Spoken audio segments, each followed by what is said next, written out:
ये 2 कप सफ़ेद लोबिया लेके ना मैंने रात भर भिगो दिया था। अब इसके बाद इसके रात भर भिगोने से थोड़े से छिलके इसके उतर गए हैं, तो छिलके सारे निकाल लेने हैं और इसमें थोड़ा-सा ऑयल डालना है। ऑयल डाल के उबालना है ताकि ये आराम से उबल जाए और पानी इसका ढक्कन पे ना, ये छिलके उतारने बहुत ज़रूरी हैं, वरना ये कुकर के उसमें वेट वाले सुराख में फँस जाते हैं और तंग करते हैं। तो अगर कोई ऊपर आ रहा है छिलका तो फ़ौरन निकाल दें। उसके बाद इसमें ज़रा-सा तेल डाला जाए, उसके बाद इसको खाली बगैर नमक के या नमक डालें मर्ज़ी थोड़ा-सा उबालने रख दें। अब ये सब साफ़ हो गया है अच्छी तरह। अब मैंने इसमें थोड़ा-सा ऑयल डाला है, ऑयल डाल के इसको उबालने रख दिया और उबाल के सब पानी फेंक देना है। और ये मैंने लिए 2 प्याज़ें, लहसुन और अदरक।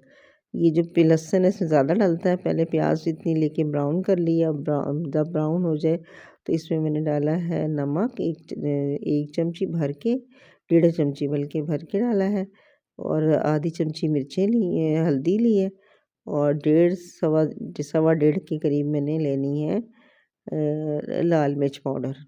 और ये मैंने सब एक जगह कर लिया क्योंकि इसी में मैंने ना लहसुन भी जो पीसा था ना वो भी इसमें मिला के फिर मैं डालूँगी इसके अंदर और इसमें डलेगा 1 नींबू। अब ये साथ मैंने लिया है टमाटर प्यूरी, तो ये टमाटर प्यूरी मैंने 2 चमचे भर के लिए हैं। ये तो ये ना वरना आप 3 टमाटर कम से कम 3-4 टमाटर लें और मसाला अच्छी तरह इन्हें आपने भूनना है।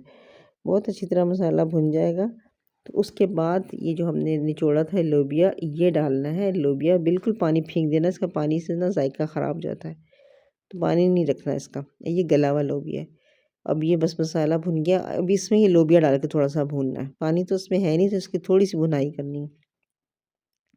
ये भुन जाएगा तो इसमें से ना इसमें से थोड़ा-थोड़ा निकाल के और इसको मैश कर लें ताकि इसका ना ये इसकी जो इसका शोरबा है ना वो ज़रा गाढ़ा हो जाए। तो मैंने थोड़ा-थोड़ा सा निकाल के मैश कर लिया, कुछ साबित है और कुछ इसको कुचले हुए हैं। अब इन्हें मैंने अच्छी तरह भूना, जब ये अच्छी तरह इसकी भुनाई हो जाएगी तो फिर इसमें हस्बे ज़रूरत पानी डाल देना। इसी प्याले में मैंने मैश किए थे कि मैंने इसी जो लगा हुआ था मसाला ये वो भी इसमें चला गया और इसमें मैंने इतना पानी डाल दिया। इसे गलने रख देना। अगर शोरबा खाना है तो ज़्यादा पानी डाल लें, नहीं तो दरमियाना खाना है तो बस ये 1 डोंगा 1.5 डोंगा पानी बहुत होता है। और गला हुआ तो है, भुना हुआ भी है तो थोड़ी देर इसे पकाना पड़ेगा।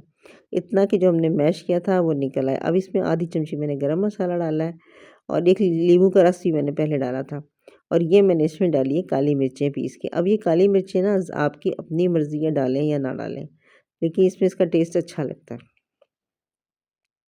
अगर जितनी अपनी मिर्चें खानी इतनी डालें, इसे ढक के कुछ देर पकने दें, इसमें इसके घी ऊपर आ जाएगा, ऑयल इसका ऊपर आ गया।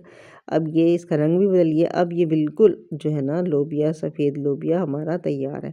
बस इसमें 2-3 बातों का ख्याल रखना है कि थोड़ा-सा टमाटर ज़्यादा करने हैं, नींबू डालना है, पानी फेंकना है और ये लोबिया खाने के लिए सलाद के साथ बहुत मज़े का चावलों के साथ